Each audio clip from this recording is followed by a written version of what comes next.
नमस्कार, आप देख रहे हैं हमारा खास कार्यक्रम प्रदेश का प्रश्न और मैं हूं आपके साथ अनंत भट्ट। और कार्यक्रम में आज चर्चा होगी उस समीक्षा की जो खुद सीएम मोहन यादव कर रहे हैं। समीक्षा किनकी?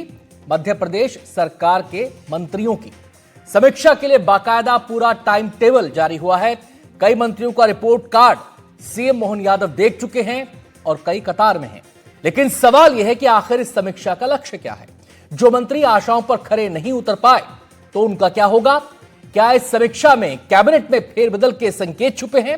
वैसे इस पूरी कवायद को 2 साल के कामकाज का आकलन कर अगले 3 वर्षों के लिए एक स्पष्ट रोडमैप तैयार करने से भी जोड़ा जा रहा है। तमाम पहलुओं पर विस्तार से बात होगी। खास मेहमान हमारे साथ रहेंगे, लेकिन चर्चा की शुरुआत करें उससे पहले ये रिपोर्ट आपको दिखाते हैं।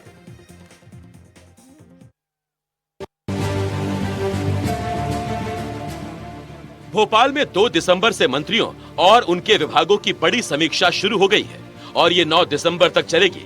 मुख्यमंत्री हर विभाग से 2 साल का रिपोर्ट कार्ड मांग रहे हैं और अगले 3 साल का रोड मैप भी। माननीय मुख्यमंत्री जी समय समय पर समीक्षा हर विभाग की लेते हैं। ये हमारी सरकार की जो सुव्यवस्थित कार्य पद्धति है उसका एक अच्छा अंग है, अच्छा हिस्सा है। और विगत दिनों के काम, उसमें क्या कुछ प्रोग्रेस हुई वो और आगे की कार्य योजना, इस सब को लेकर लगातार माननीय मुख्यमंत्री जी बातचीत करते हैं। आज सहकारिता विभाग की भी समीक्षा बैठक हुई और माननीय मुख्यमंत्री जी ने जो निर्देश दिए उसका हम पालन करेंगे। समीक्षा के पहले दिन स्कूल शिक्षा विभाग की विस्तृत जांच हुई। सीएम ने योजनाओं, बजट खर्च, डिजिटल एजुकेशन और शिक्षक प्रबंधन पर कई सख्त सवाल पूछे। अधिकारियों ने आंकड़े रखे। स्कूल छोड़ने की दर में बड़ी गिरावट और पिछले साल की तुलना में 120% नामांकन बढ़ा। खास बात यह है, निजी स्कूलों से सरकारी स्कूलों की तरफ बड़ी संख्या में छात्र लौटे। विभाग ने जो काम किया है, माननीय ने उनको देखा और क्या बेहतर हो सकता है इसके आवश्यक निर्देश दिए और हमने क्या नवाचार किया, उन चीज़ों पर विचार विमर्श किया। और मुझे लगता है ऐसी प्रक्रिया है कि सतत समीक्षा और हमेशा बेहतर करने का प्रयास, ये 2 चीज़ें ऐसी हैं जो कि आपको एक्सपोजर देती हैं विभाग को भी और आपकी कार्यपद्धति को। ग्रामीण विकास एवं पंचायत मंत्री प्रहलाद पटेल ने बताया कि सरकार पंचायत भवन, कम्युनिटी हॉल, ग्रामीण सड़कों के निर्माण और पेयजल सुविधाओं पर तेजी से काम कर रही है। उन्होंने पारंपरिक जल संरचनाओं को बचाने और पुनर्जीवन की योजना को सबसे अहम बताया। सरकार का दावा है कि ग्रामीण योजनाएं गाँव को आत्मनिर्भर बनाने की दिशा में आगे बढ़ा रही हैं। नहीं, मुझे 2 साल में काम करने का मौका मिला और संयोग से श्रद्धेय अटल बिहारी वाजपेयी की जन्म शताब्दी का वर्ष था। तो लगभग 2500 तो हमने अटल ग्राम सेवा सदन 2 किस्तें डली और दोनों किस्तें आदरणीय प्रधानमंत्री जी ने डाली। 4500 के आसपास अटल सामुदायिक भवन बने जो 25 लाख और 47 लाख कीमत के हैं। फिर 106 जनपद के भवन हैं और उसके बाद में 5 जिला पंचायत के भवन हैं। लेकिन इनमें जो महत्वपूर्ण बात है कि ये सारे भवन, चाहे ग्राम पंचायत भवन हो या जनपद भवन हो या जिला पंचायत के भवन, ये 3 मंजिला जा सकते हैं। लेकिन असली राजनीतिक हलचल यहाँ है। मध्य प्रदेश में 31 सदस्यीय कैबिनेट में अभी 4 पद खाली हैं और इसी के बीच फेरबदल की चर्चा तेज हो गई है। खबर है कई वरिष्ठ विधायक कैबिनेट में लिए जा सकते हैं। ये समीक्षा सिर्फ रिपोर्ट कार्ड नहीं बल्कि मंत्रिमंडल में होने वाले बड़े बदलाव से पहले का फाइनल टेस्ट माना जा रहा है।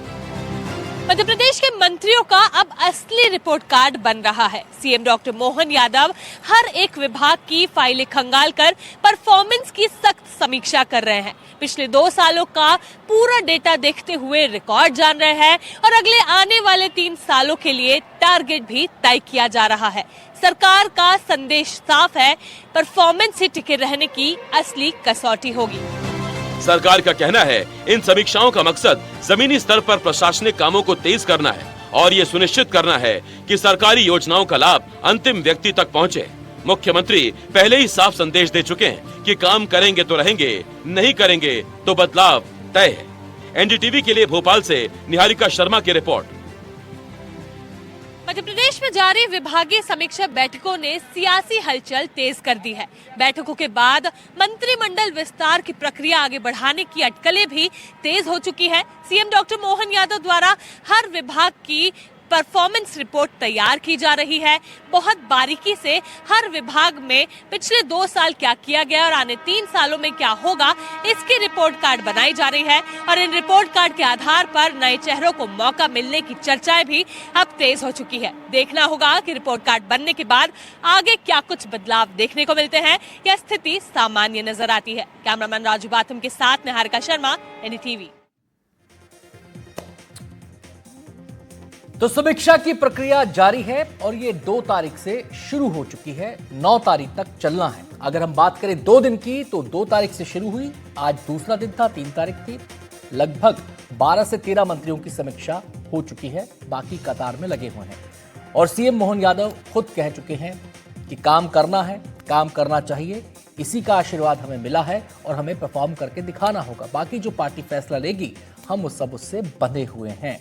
तो ये पूरा का पूरा समीक्षा प्रक्रिया जो चल रही है, इसको लेकर तमाम हलचल सियासी भी और कामकाजी भी दोनों ही जारी हैं। विस्तार से चर्चा करेंगे हर पहलू पर। हमारे साथ जो मेहमान जुड़े हैं, सबसे पहले उनके बारे में आपको बता दें। शिवम शुक्ला प्रवक्ता बीजेपी के हमारे साथ जुड़ चुके हैं। शहरयार खान प्रवक्ता कांग्रेस के हमारे साथ जुड़ चुके हैं। राजिक फर्शीवाला राजनीतिक विश्लेषक हमारे साथ जुड़ गए हैं। धनंजय प्रताप सिंह वरिष्ठ पत्रकार भी हमारे साथ जुड़ गए हैं। सभी मेहमानों का बहुत बहुत स्वागत है। मसला सीधे बीजेपी से जुड़ा है, तो शुरुआत शिवम जी आपसे ही की जाएगी। सीधा सवाल, इस समीक्षा प्रक्रिया का एंड टारगेट क्या है और इसका निचोड़ क्या निकल सकता है?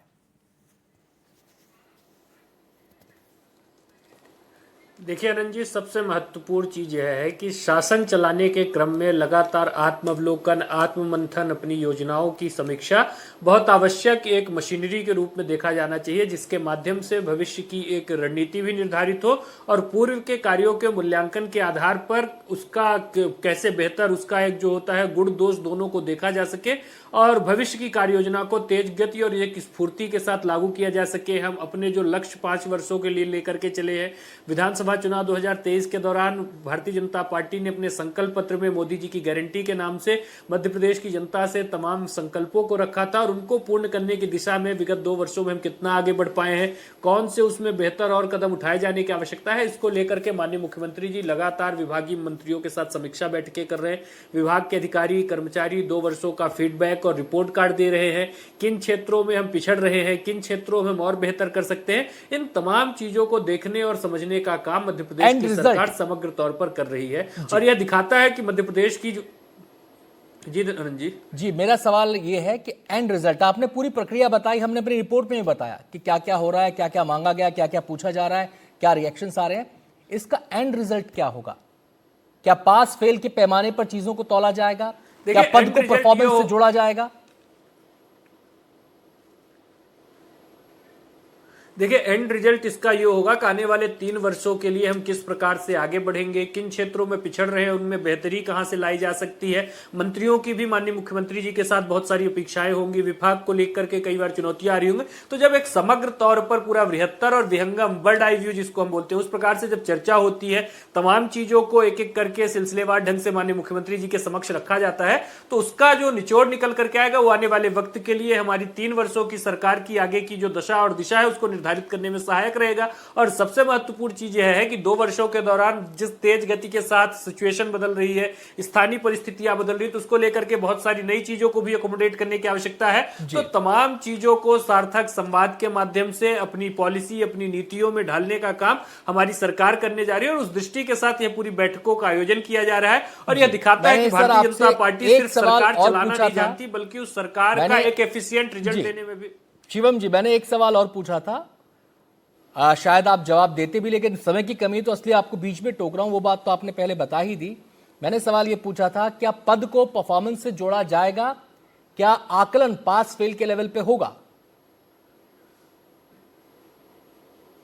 देखिए पास और फेल जैसी चीजें नहीं होती हैं। प्रत्येक संगठन में किस व्यक्ति की कहां उपयोगिता है उसको लेकर के इसका निर्णय माननीय मुख्यमंत्री जी हमारे नेतृत्व से परामर्श के पश्चात करेंगे। और हर व्यक्ति का काम जो है वह बेहतर तरीके से सुव्यवस्थित ढंग से हो। यह तो भारतीय जनता पार्टी में परंपरा रही है। अगर आपको कोई जिम्मेदारी संगठन की ओर से दी जा रही है तो जो संगठन और मध्य प्रदेश के नागरिकों की अपेक्षा है उस पर खरा उतरने का उत्तरदायित्व प्रत्येक उस व्यक्ति का है जो किसी ऐसी कैपेसिटी में है कि बेहतर तौर पर समाज और देश में लोगों के जीवन में प्रभाव डाल पाए। तो स्वाभाविक तौर पर उस दृष्टि के साथ उसका भी समीक्षा की जाएगी और तमाम तरीके से माननीय मुख्यमंत्री जी इस व्यवस्था को समझेंगे और उसके पश्चात आने वाले वक्त में मध्य प्रदेश के भविष्य की दिशा में निर्णय लेंगे कि इस पूरी प्रक्रिया को कांग्रेस पार्टी कैसे देख रही है, कांग्रेस पार्टी के नेता इस पूरी प्रक्रिया को कैसे देख रहे हैं। समीक्षा हो रही है, मंत्रियों से रिपोर्ट कार्ड मांगा जा रहा है कि भाई क्या किया, क्या नहीं किया, क्या करना चाहिए, क्या होने वाला है।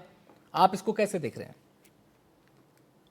देखिए आनंद जी, भाजपा अगर 21 वर्ष शासन करने के बाद भी इस तरह की मीटिंग्स कर और चुनौतियों पे बात कर रहे हैं अपने मंत्रियों के साथ, तो निश्चित ही ये मध्य प्रदेश की जनता अपने को ठगा हुआ महसूस कर रही है। इस सरकार को इतने वर्ष मध्य प्रदेश ने मौका दिया, इनको तो इतना डिलीवर कर देना चाहिए था, एक नजीर पेश करना चाहिए थी देश के सामने मध्य प्रदेश के समृद्ध विकास की, कि जिससे कि देश में एक मिसाल बनती।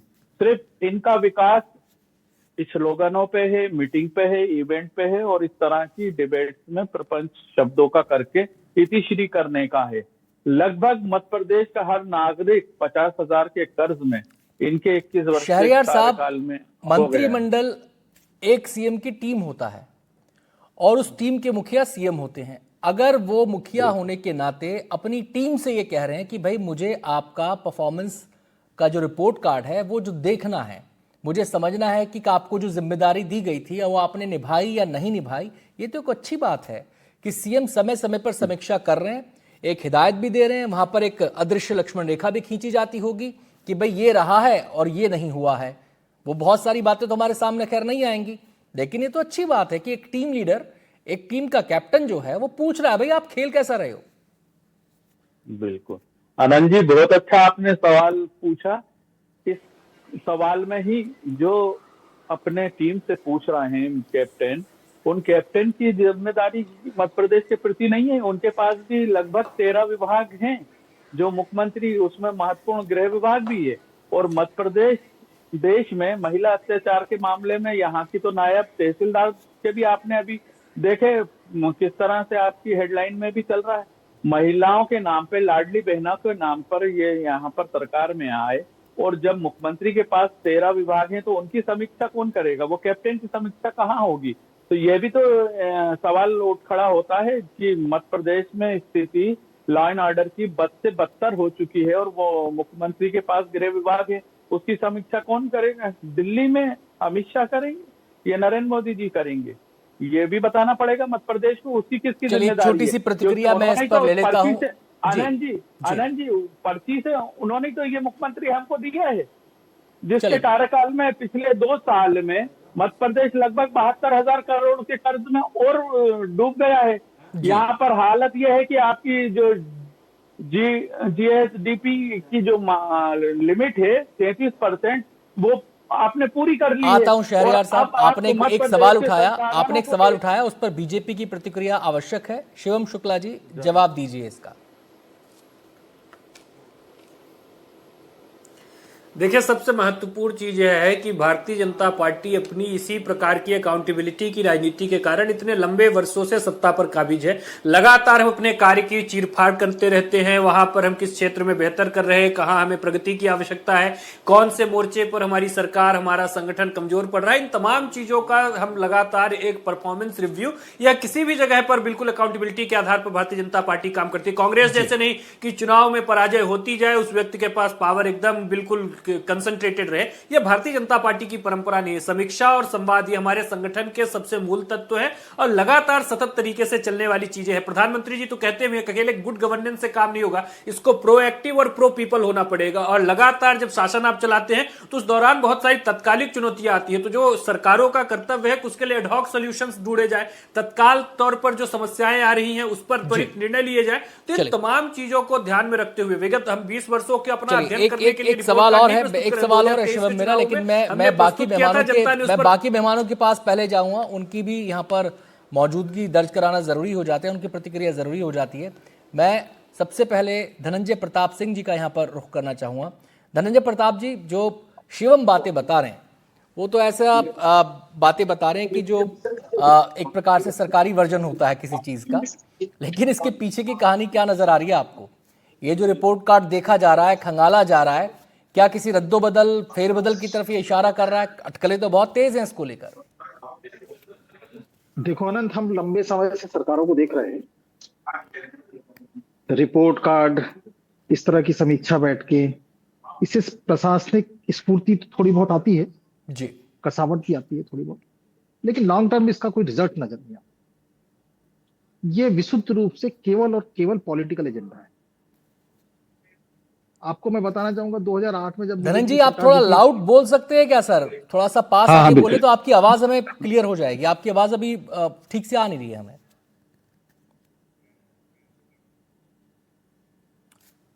लगता है धनंजय जी से हमारा संपर्क टूट गया है। खैर, उनकी प्रतिक्रिया आगे हम लेंगे जैसे संपर्क स्थापित होगा। हम राजिक साहब का यहाँ पर रुख करना चाहते हैं। सर, आप क्या सोचते हैं, ये जो समीक्षा बैठक हो रही है, रिपोर्ट कार्ड जांचा परखा जा रहा है, क्या इसका पर्पस केवल इतना है कि कामकाज की समीक्षा की जाए, जो कमियां हैं उनको दूर किया जाए, बेटर के लिए प्रयास किया जाए, अगले 3 साल का रोड मैप तैयार किया जाए, या फिर इसके पीछे जो अटकलें चल रही हैं कि फेरबदल हो सकता है, कुछ लोग जा सकते हैं, कुछ लोग आ सकते हैं, युवाओं को मौका मिल सकता है, नए चेहरों को मौका मिल सकता है, क्या आपको नजर आता है इसमें? देखिए, भारतीय जनता पार्टी की सामान्य प्रक्रिया रहती है और वो 24 घंटे अपने कार्यकर्ताओं से और अपने नेताओं से काम लेती है जी। उसी में ये नए नए आयोजन चलते हैं, उसी को लेकर सरकार अपना रिपोर्ट कार्ड तैयार कर रही है। मैं एक चीज बोलना चाहता हूँ आपके टीवी के माध्यम से कि आप देख लीजिए कि मोहन यादव जी जब मुख्यमंत्री बने थे तो स्थानीय कांग्रेस के नेता जो मध्य प्रदेश के हैं वो बोलते थे कि ये 1 साल भी सरकार नहीं चला पाएंगे। आप देखिए कि उन्होंने सारे सीनियर लीडरों को लेके, आप देखिए कैलाश विजयवर्गीय जी उनके बहुत सीनियर लीडर हैं, प्रहलाद पटेल जी उनके बहुत सीनियर लीडर हैं, आप नरेंद्र सिंह तोमर साहब को देख लीजिए, बहुत सीनियर लीडर हैं। तो सारे सीनियरों को साथ में लेकर एक अच्छी गुड गवर्नेंस मोहन यादव जी चला रहे हैं। आप देख सकते हैं लाडली लक्ष्मी योजना की राशि दिन ब दिन बढ़ाते हैं वो। उसके अलावा नए ब्रिज, आप पूरे चाहे इंदौर हो, जबलपुर हो, जितनी भी नई मेट्रोपॉलिटन सिटी बनने वाली है उनमें ब्रिजों का और रोड का काम युद्ध स्तरों पर चल रहा है। नए रेलवे स्टेशनों का निर्माण हो रहा है, आप नए अस्पतालों का निर्माण हो रहा है। तो ये जो सरकार है और विशेषकर भारतीय जनता पार्टी का जो संगठन है वो सरकार के ऊपर काबिज रहता है। यहाँ पर कोई नेता संगठन और सरकार नहीं चलाता है, यहाँ पर संगठन ही सरकार चलाता है। और उसका फायदा ये होता है कि आप देख लीजिए मोहन यादव जी जूनियर होने के बाद अपने सीनियर नेताओं का नेतृत्व कर रहे हैं। इसका एक खमियाजा आप देखो कांग्रेस में, कि कांग्रेस की जब सरकार थी कमलनाथ की, वो 1.5 साल भी जूनियर जो ज्योतिरादित्य सिंधिया है उनको लेके नहीं चल पाए। तो ये एक बहुत संगठन का बहुत फर्क पड़ता है भारतीय जनता पार्टी की सरकार में, और वो उसी को लेकर सरकार आगे बढ़ती है। और ये रिपोर्ट कार्ड की जैसा आपने बात कहा, तो हकीकत में रिपोर्ट कार्ड बन रहा है, ऐसा कोई हवा ही नहीं, कांग्रेस का नहीं कि कोई एसी के कमरे में बैठकर भाई ये नेता ताकतवर है तो इसकी रिपोर्ट कार्ड अच्छी है, ये और नेता कमजोर है तो इसकी रिपोर्ट। जो नेता काम करेगा चाहे वो सीनियर हो या जूनियर हो, उसका रिपोर्ट कार्ड बनेगा। हो सकता है आने वाले दिनों में आपको मंत्रिमंडल में फेरबदल भी मिल सकता है। जी, फेरबदल मिल सकता है। धनंजय प्रताप जी, यही सवाल मैंने आपसे पूछा था, क्या आप फेरबदल की आधार भूमि यहां पर देख रहे हैं इस रिपोर्ट कार्ड को? दूसरी बात, अगर फेरबदल की आधार भूमि है तो जो पद खाली हैं उन्हीं को भरा जाएगा या विभागों में भी चेंज हो सकता है? किस तरीके से आप इसका आकलन कर रहे हैं? देखो अनंत, मंत्रिमंडल में फेरबदल तो होना तय है। उसकी वजह यह है कि सरकार को 2 साल पूरे हो रहे हैं, 4 वैकेंसी भी है, कुछ नई एंट्रीज भी होंगी, कुछ एग्जिट भी होंगे, ये तो है, लेकिन अभी तत्काल में नहीं है। अभी तत्काल में सबसे बड़ा एजेंडा बीजेपी के सामने जो है वो राष्ट्रीय अध्यक्ष के चुनाव का है जी। जब तक राष्ट्रीय अध्यक्ष का चुनाव नहीं हो जाता, मुझे लगता है वो जनवरी से पहले होगा नहीं, और उसके बाद ही ये सारी प्रक्रियाएं मंत्रिमंडल विस्तार आदि की आगे बढ़ेंगी। बाकी जैसे आप मंत्रिमंडल विस्तार के लिए रिपोर्ट कार्ड आदि की जो बात कर रहे थे, तो मुझे लगता है ये केवल पॉलिटिकल लैंग्वेज है, पॉलिटिकल एजेंडा है, उससे ज्यादा कुछ है नहीं। देखिए आज हम और आप दोनों देख रहे हैं कि देश में जातिगत राजनीति किस तरह से बढ़ गई है, राजनीति में जाति कास्ट किस तरह से हावी हो गई है। तो जब कैबिनेट का गठन होता है वो जातिगत संतुलन पे हो रहा है, बाकी एजेंडाओं पे हो रहा है, कुछ लोगों के गॉडफादर की बदौलत वो एंट्री पा रहे हैं। तो ये सारा आजकल एजेंडा कैबिनेट में आने जाने का हो गया है। तो मुझे लगता है कि इससे रिपोर्ट कार्ड का बहुत ज्यादा लेना देना नहीं रहता। तीसरा में अधूरी बात मेरी रह गई थी, वो भी मैं पूरी करना चाहता हूँ कि आपको याद होगा 2008 में जब बीजेपी की सरकार रिपीट हुई थी तो तत्कालीन मुख्यमंत्री आनंद फानन में बैठक बुलाई कि साहब 100 दिन की कार्य योजना बनाई जाए, 100 दिन में ये करना है, 100 दिन में वो करना है। आपको मालूम है, आज तक मालूम पड़ा आपको 100 दिन की कार्य योजना क्या बनी थी, उसके क्या परिणाम आए थे? उसके बाद कई ऐसे उदाहरण हैं। बनारस में प्रधानमंत्री ने 2021 में बैठक ली थी, आपको याद है, मुख्यमंत्रियों की। उसके बाद तत्कालीन मुख्यमंत्री लौटे, रातों रात के 11 बजे बैठक बुलाई गई, पूरा एजेंडा तय किया गया कि तत्काल मास्टर प्लान बनाया जाए, सारे शहरों के नाम जो आई लव यू भोपाल और तमाम अंग्रेजी में लिखे हैं, सारे साइन बोर्ड हिंदी में बनाए जाए, और कई तरह का एजेंडा आया था जी। रिजल्ट आज तक 0 है। तो ये प्रशासनिक कसावट थोड़ी बहुत ये बैठके ला सकती है, लेकिन मुझे लगता नहीं है कि इससे कोई बहुत ज्यादा रिजल्ट आ रहा है जी। देखिए हम जिन मंत्रियों की बात कर रहे हैं, जिन मंत्रियों की हम बात कर रहे हैं संवाद की, आप देखिए आज भारतीय जनता पार्टी के प्रदेश कार्यालय मंत्री को बैठाने की मजबूरी पार्टी के सामने क्यों आई, सरकार के सामने क्यों आई? कहीं ना कहीं संवादहीनता की स्थिति थी ना नहीं कार्यकर्ताओं के सामने। जब कार्यकर्ताओं के सामने संवादहीनता है तो जनता के साथ क्या होगी, ये विचारनीय। चलिए मैं राजिक साहब का यहाँ पे रुख करना चाहता हूँ। राजिक साहब, आपने धनंजय जी को सुना, उनका कहना यह था कि थोड़ी बहुत कसावट आती है, कुछ एक मैसेजिंग उसके अंदर होती है, बहुत सारी चीजें ऐसी हैं जो सियासी समीकरणों को ध्यान में रखकर तय की जाती हैं, लेकिन जनता के बीच ऐसी बैठकों का, ऐसे समीक्षाओं का क्या संदेश जाता हो आप देखते हैं? क्या इसका संदेश ये जाता है कि सीएम एक्टिव हैं, सीएम जो है मुद्दों को लेकर गंभीर हैं, सीएम अपने विभाग पर, एक एक विभाग पर नजर बनाए हुए हैं और सबकी समीक्षा ले रहे हैं, काम का हिसाब किताब मांग रहे हैं? संदेश क्या जाता है इसका?